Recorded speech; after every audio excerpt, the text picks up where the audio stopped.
Hey guys, it is Tristan with Nerdette's NewsStand, and we have seen a lot of success when it comes to the Joker. I honestly believe at this point a lot of the basically incel violence and stuff like that, all of the headlines we see did help a little bit, but nobody ever expected it to do this good. So I kind of want to look at this article a little bit about where we're going with the DC Comics, and then I want to talk about some actual ideas I would have if this went forward. So let's take a look at this article from Cinema Blend. It says DC will reportedly be making more R-rated movies. I love that idea. I think when it goes to pandering to certain types of audiences, it doesn't work, right? We've seen it a lot in the past. Now, when you realize who your audience is, and I feel like DC has finally done that, you get success. So, if you are new to the channel, don't forget to hit subscribe. And if you enjoy this video, hit that like button. If you want to help support the channel, links, as always, are in the description. Now, let's actually take a look at this, because I'm actually kind of excited for this video. I went through and I'm like, oh, this would be so good. This would be so good. So, I want to look at this article just a little bit, and then I want to give you my ideas. I am sorry if the audio is a little off. I'm not sure exactly what's going on with my microphone, but I am going to be getting a new one within a week or two, so I'm hoping this at least holds out until then. So it says, Joker is perhaps the boldest take on comic book property on the big screen yet. It has just become the genre's most profitable movie of all time. It is the most profitable superhero movie of all time. I think that's a fucking win when it comes to DC. It's clear audiences are ready to be challenged and unnerved by vibrant heroes and villains between the pages of comics, including, they talk about Logan and Deadpool and the R rating. I absolutely agree. It says, following the over $1 billion box office success for Joker. I love it. I love it so much. It's just like a fucking win when you finally make a good quality product instead of pandering. I love it so much. So it says DC will reportedly be producing more R-rated movies in the future. And considering this allows Marvel's rivals to stand apart, and I absolutely think it does, because like it says, the MCU is dominating in this field. This just absolutely works so well. It's like Black Label, right? Black Label's doing well because these stories are good and they're for adults. I know kids read comics, I get that. But also the generation like mine that grew up with comics, a lot of us didn't let it go. Sometimes we just want to see an adult story or storyline or plot or good characters when it comes to our favorite heroes, and I love this.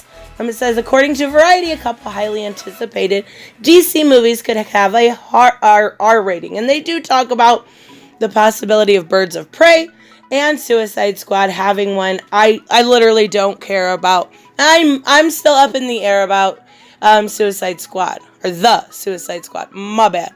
Birds of Prey, I have absolutely no interest in. At all. Maybe as a reviewer, but definitely not as a consumer.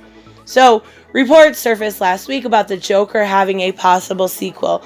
I don't know if this was 23 hours ago, so I'm assuming that's still up to date, but I thought I had seen something with Todd Phillips saying that he was not in, this was a one-shot. So I'm not sure how far that'll go, but, man, my favorite part of this video. I'm so excited. So think about the possibilities when it comes to R-rated movies when it comes to DC. Just Batman Rogues alone could be absolutely insane. So I have a couple of my top picks because I don't know if I'll get to all of them because I was like, oh my god, this would work. Oh my god, this would work. Oh my god, this would be so good. So definitely for top picks would be Victor Zsasz. Now he is just an absolute psychopath maniac and a killer. Not only that, but if they wanted to put it with Batman, they could use his detective side, which unfortunately has been a little bit lacking when it comes to an on-screen thing. We did see a really great Victor Zsasz in Gotham. Now, I'll say that a million times. I love that show. I'm so sad it's over. But we saw him Very well done. Now, he wasn't quite crazy enough. If we added a little bit more of crazy, that would be perfection. Another one of my top picks would be, and I know it sounds silly, so bear with me here, a horror movie. A horror rated R movie when it came to the Mad Hatter. Think about how absolutely terrifying that could be. Just the music with it, the imagery, everything could be so well done. And if we're keeping with the horror aspects, I would definitely say Professor Pig could be absolutely terrifying. Like, oh my god. And Scarecrow too, of course. All of them could be done as a horror movie really, really well. And if you're keeping with that R-rated theme, gore and blood and violence wouldn't have too much of a problem. And same with like Ventriloquist and Scarface. You have those people out there that are absolutely terrified of dolls. I never understood that. But it would be it could be the ideas of this could go on and on. Also, if you're looking for females, now of course there's always Harley, but within this universe, within the DCU, we have a piss poor Harley, right? So you could do a Harley, but I don't think it would work with what came out with Joker. I don't think it would work with the Birds of Prey, because they're making her this just horrible anti-hero, and I don't think it would work at all. But that doesn't mean, as long as we didn't get a Gotham City Sirens, you couldn't do Ivy. Ivy could be, even if they wanted to add some pandering in there, they could talk about climate control when it comes to the green. Oh my god, don't do that. I take it back. I was totally kidding, DC. Do not do that! But not only that, but you could have the sex along with it. Like sex cells. Come on, let's be real. And Ivy is fucking hot. Her toxins, can make men follow her without question.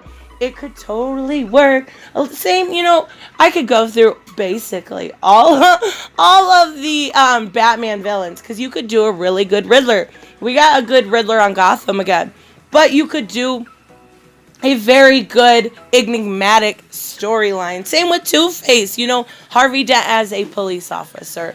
The whole origin story where we see, it just depends if you want to go burn victim or if you want to go acid. I go acid personally myself. But it would be really interesting to see an actual story, and I don't think any of these need Batman. You don't need that part of the story for it to work. We have a lot of really good story arcs without Batman that absolutely work. I want to get away a little bit from Batman because, God, I'm obsessed. So, what about Mullock?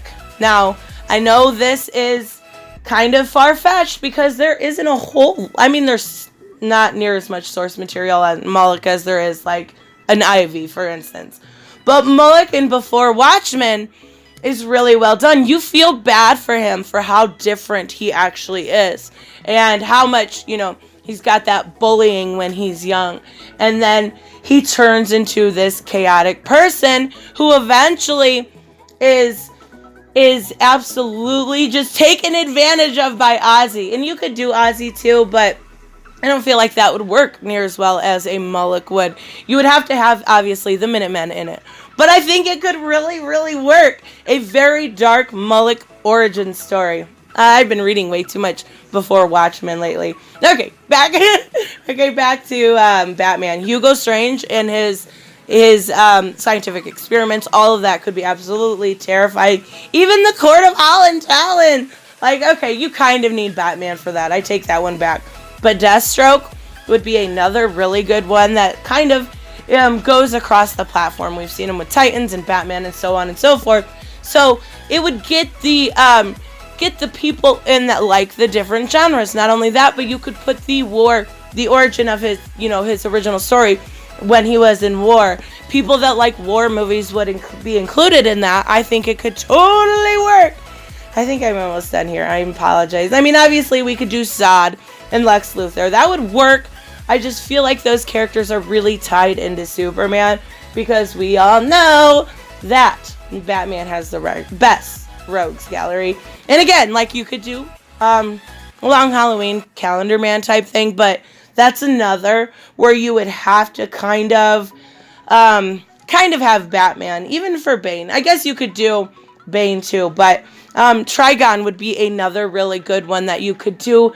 See, these are hard. I don't know near as much about them, but above all, you could definitely do the Batman Who Laughs. Can you imagine a metal storyline rated R? I would absolutely love it, but I feel like with that one, there might be too much involved as far as the Justice League goes and stuff. So if you could get the storyline correct, the Batman Who Laughs would be terrifying. Like, the little Riddler, or the little Robins, it would be absolutely terrifying. So let me know what you guys think, what your pick would be for an R-rated villain.